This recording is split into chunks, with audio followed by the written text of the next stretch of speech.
Welcome to another episode of Management Muse. I'm your host, Cindy Baldy, and this is my husband and co-host, Jeffrey Tumlin. Yellow! Welcome to the podcast where we try to inspire better work performance.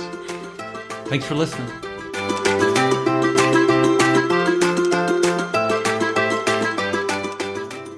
Hello, Musers. Today is a mini episode. This is an outtake from our culture episode with Welela Tereffe, the Chief Medical Executive of M.D. Anderson. We took this material out of the main culture episode with Welela because we wanted to keep the culture conversation focused on culture, but we also didn't want you to miss her brilliant mind when it starts laying down lessons. Here is the wonderful Welela talking about health inequality. Even if you look just at the state of Texas, the state of Texas has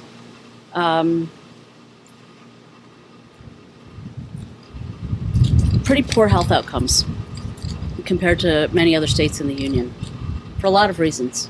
We have the country's highest number and percentage of uninsured children. We have one of the lowest rates of HPV vaccination for adolescents, and as you know, HPV vaccination can effectively eliminate certain cancers, including cervical cancer and certain head and neck cancers. We have significant disparities in cancer survival by race and ethnicity in cancers where we have achieved huge home runs that should be realized for everybody. Right. Yeah. What's an example of a cancer where there's what you would consider A home run. distorted? Oh. Yeah, I was thinking about a Yeah. distorted disparity. I'll speak to what I know best, which is breast cancer. So since the early 1990s, survival rates for breast cancer have been improving at about 2% per year.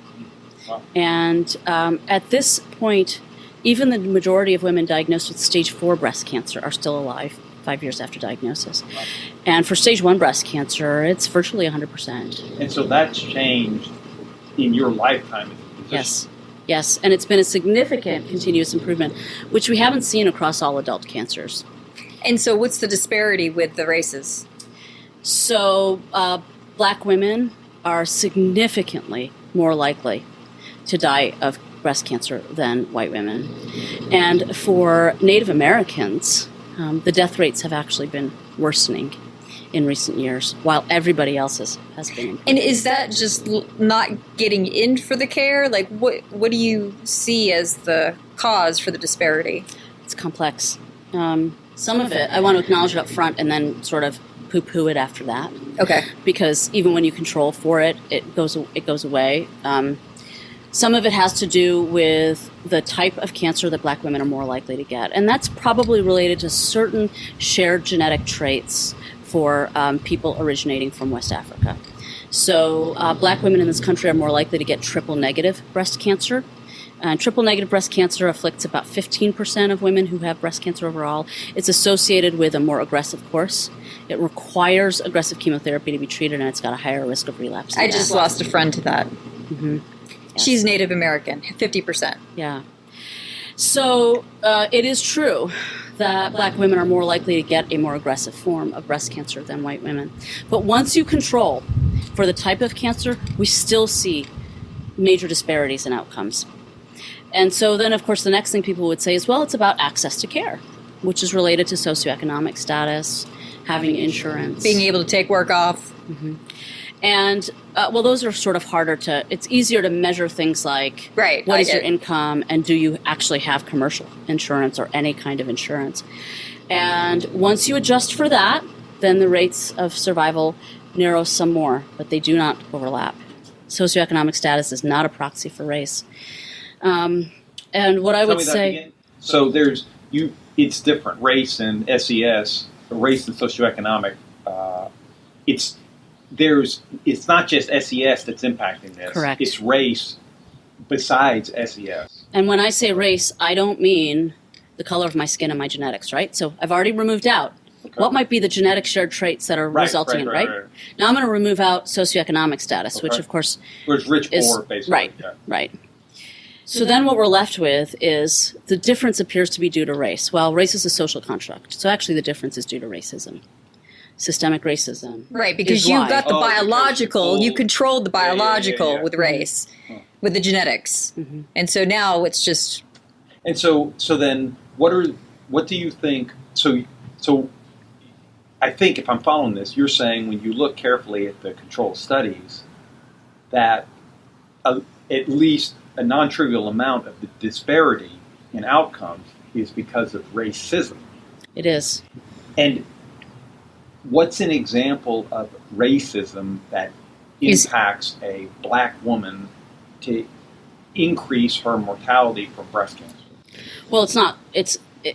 So those are hard to measure, right? Right. It's kind of the black box. It's the black box, but I would say I would Only because it's left over? No, only because it's hard to measure. It's hard to measure. Okay. All right. So what I would say is, getting at it kind of indirectly, that some of it is about social distance between the caregivers, care providers, and the patient, right?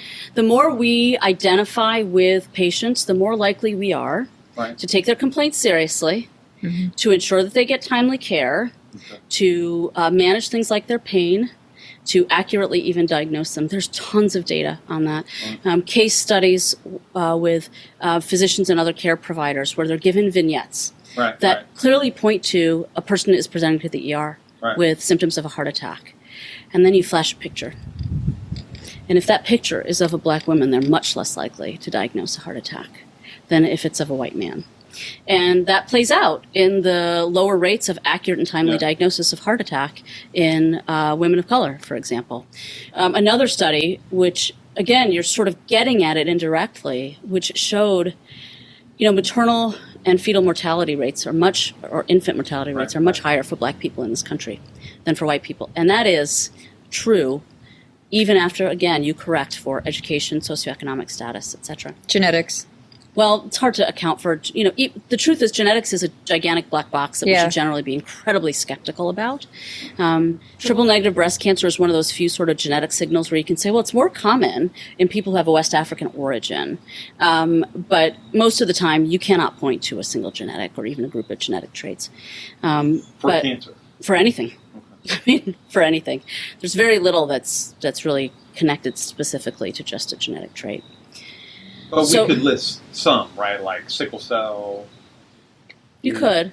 So there are a few, but the vast majority. There are a few, but the vast majority are not. Okay. Okay, fair enough. So basically, it's not a good line of scientific inquiry. Not generally. Okay, all right.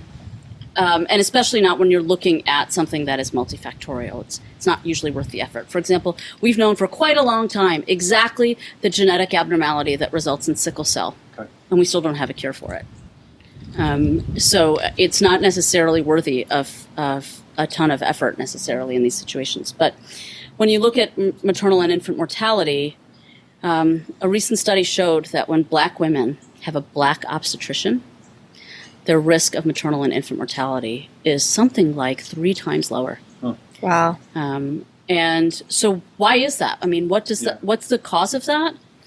I would say it's likely the minimization of that social distance, and the misperceptions, misdiagnoses, inattention, et cetera, that can happen because of our own implicit biases about people who are a different color from us. Could that work 2 ways? Because as a guy who studies interactions, I would think I see the side of the physician paying more attention and the care team, but I also see the patient possibly being more comfortable.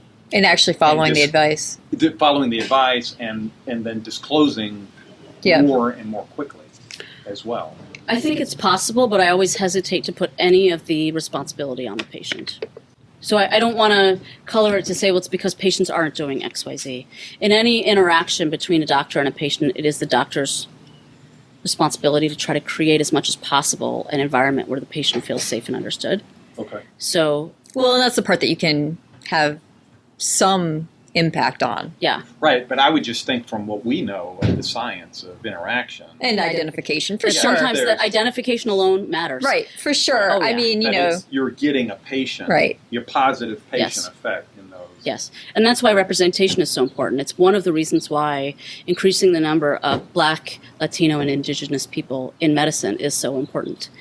Yeah. Without actually segregating it. They're available, but it's not different medical. So, like there's always that issue that when you segregate, it's not as good.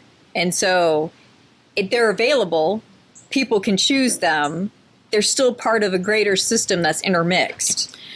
Well, I'm not even thinking about that at this point, because the truth is people can't always choose them. So for the past 20 years or more, the number of black people entering medical school has hovered at about 6% of each medical school class of the year.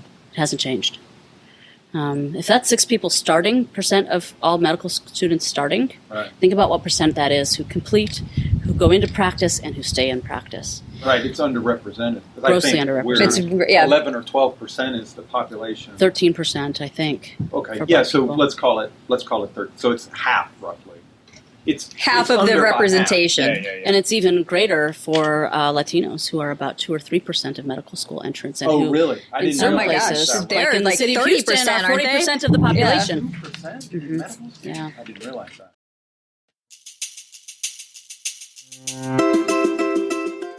Hello, management musers. Today, I want to talk to you about executive team building. Our executive team building products help open the lines of communication so you and your core leadership team can smartly talk and think through thorny issues. We offer multi-session packages aimed to open up the minds and the mouths of those around you.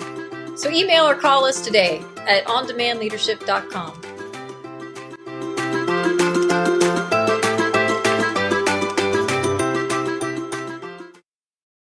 Go back to this idea of, let's take this train of the conversation and then let's tie it back to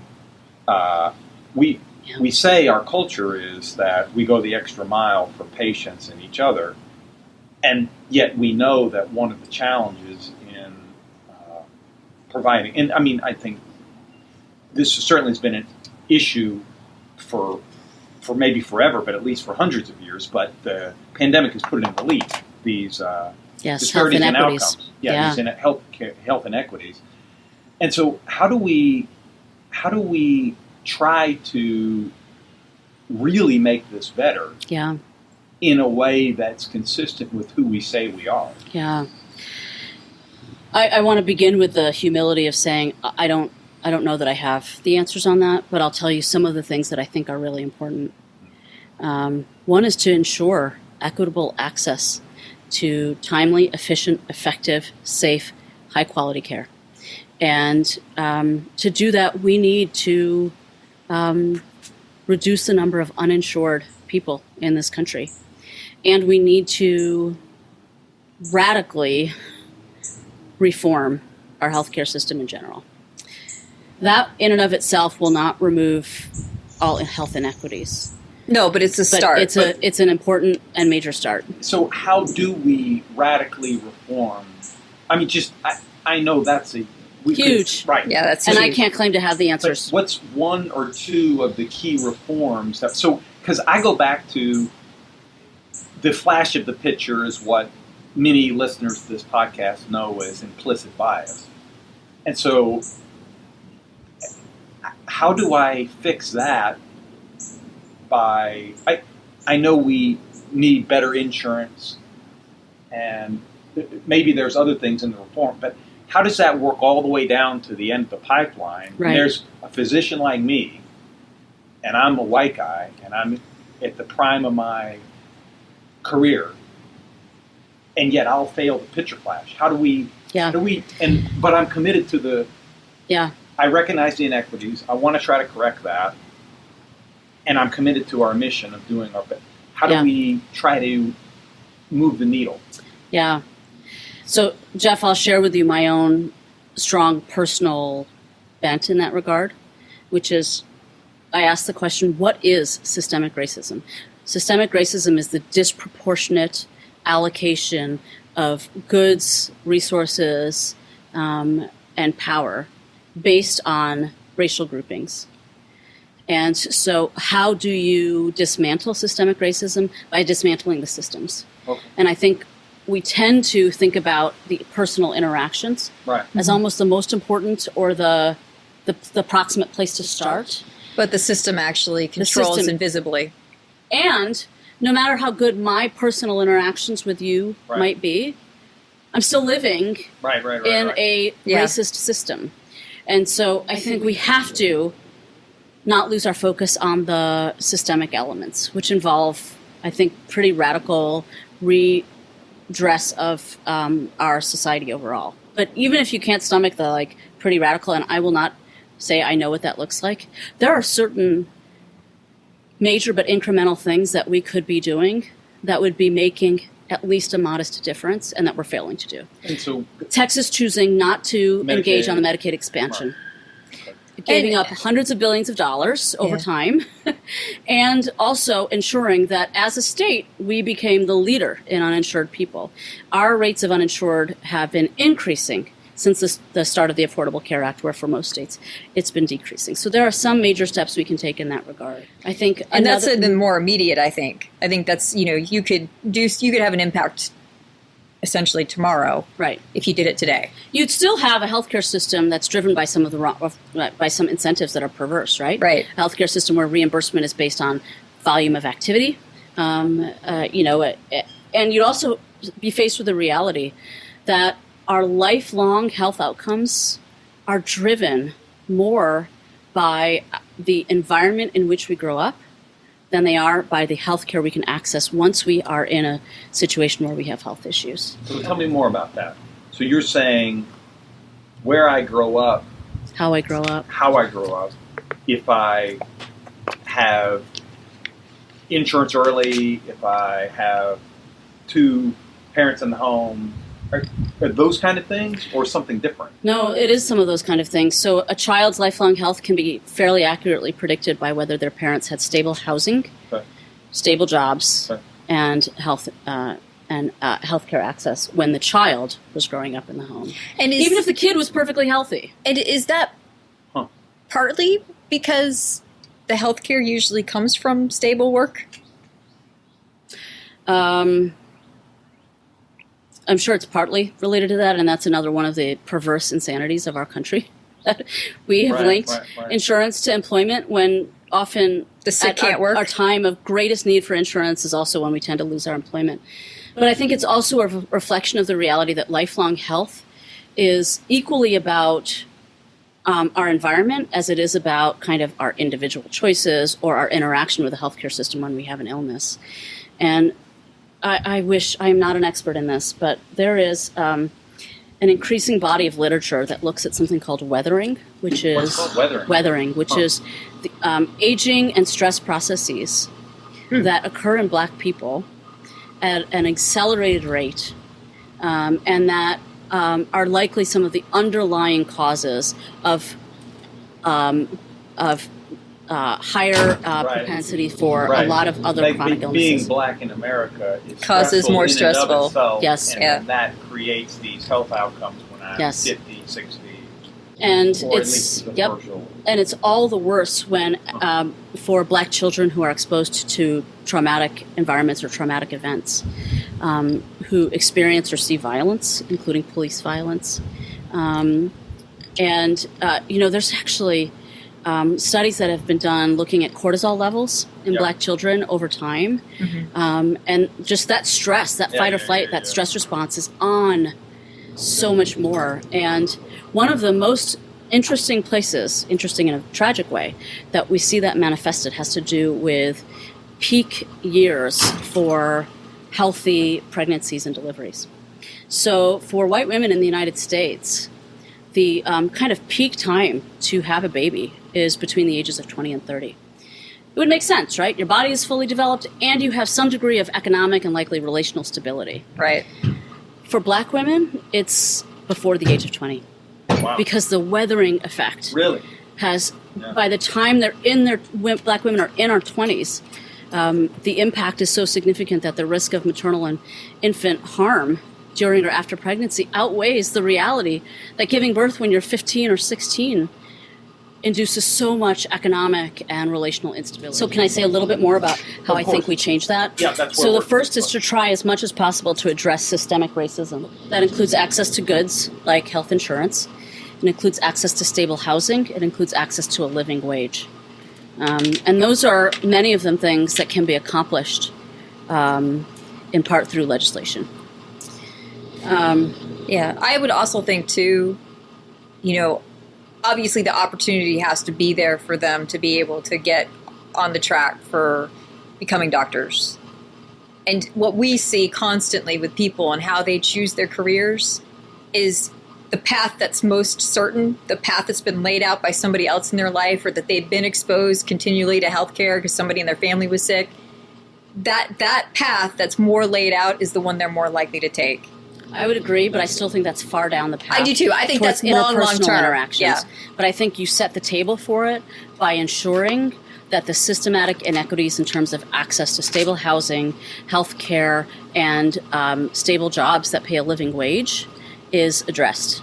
When you do that, you help create the environment in which communities can impact their quality of life as a community. So, for example, environmental racism. I mean, all you do is look at maps of any city or region, and you'll see that where the Black, Latino, and poor people live is also where the environmental pollution is. The landfills, the chemical centers, the factories, right? It's also a fact that when you look at those places, that's also where you see the fewest sidewalks, the least amount of green space, the least amount of fresh food available in stores, the least amount of walkability. The most number of fast food joints, the highest number of paycheck cashing places, the highest number of pawn shops. Yep, all those things. It's only communities that already have some degree of control over the resources that make life manageable that can then address that, both through local means and also through being more empowered with their lawmakers. All of that, I think, adds up to things like kids being able to see themselves more in community members around them. But you don't even get there without having intentional hiring practices in important places. Healthcare, of course, being one of them. Teaching being another, supply chain being another. And that's the place, I think, where we come back to the question of how do you engage more people of color to become healthcare workers. And, you're taking away like almost a learned helplessness. If they have the opportunity to actually have some power over their resources and be part of the community. I hesitate to use terms like learned helplessness because that puts the locus of responsibility on the individual or even on the community. Racism and its multiple effects. See, I don't look at it that way. Yeah. I mean, you get learned helplessness because the system has taught you to be helpless. Right. But when we say, and the solution is for you to no longer have learned helplessness, or no longer feels have like a system that. Yeah. I mean, to me, the solution is to try to dismantle the system that creates that. It's just, I think, and I don't know that you meant that, Cindy. It's just something that I'm super kind of keyed into, is the tendency to personalize or individualize responsibility for racial inequities on the individuals who are actually you're the fighting victims of it generally in this country because we're super individualistic. Right. And so individuals get blamed for things that are systematic. And we have a collective insanity about racism where we think racism is actually black people's problem, and it's not. It's white people's problem. But everything in our media and everything in our culture tends to pathologize black people for experiencing the effects of racism. So I'm just careful about that. But I think a commitment to diversity, equity, and inclusion throughout our educational system is really, really important. That will increase the number of people of color who are in healthcare, and I think that's very important for that identification. It's also important for ensuring that we increase the number of women and minorities on clinical trials. Clinical trials are the way we advance in science. Historically, they've all been white males. It's been very poor diversity on clinical trials. And the reality is that when the person encouraging you to go on the clinical trial is a woman or an underrepresented minority, and you are a woman or an underrepresented minority, it's more likely the conversation will happen, and it's more likely that you'll go on the trial. So I think those are all things. And then you get to the most proximate, which is, well, what do we do with, all of us? Many of us are well-meaning and we'd like to do better. And I think there is space for training and education and self-awareness. about implicit bias and how it shows up, and about how we can work against that by having certain standards for promotion and development, by learning how to do things like behavioral interviewing, by learning to use consistent approaches to performance management, by implementing certain practices in hiring and recruitment that help remove our biases from us, right? You're aware of the studies that show that, if someone's got a black-sounding name, they're less likely to have their CV pursued, right? It's not a study, it's anecdotal, but that lady who had 3 appraisals and had a white person sit in for her, and the home value is so much double. more. Yeah. And so I think there again, it's about processes as much as possible. And then lastly, it's about relationships and how we interact with each other. I do think dialogue is important. I just don't think that dialogue, in the absence of all of those other things, gets us much.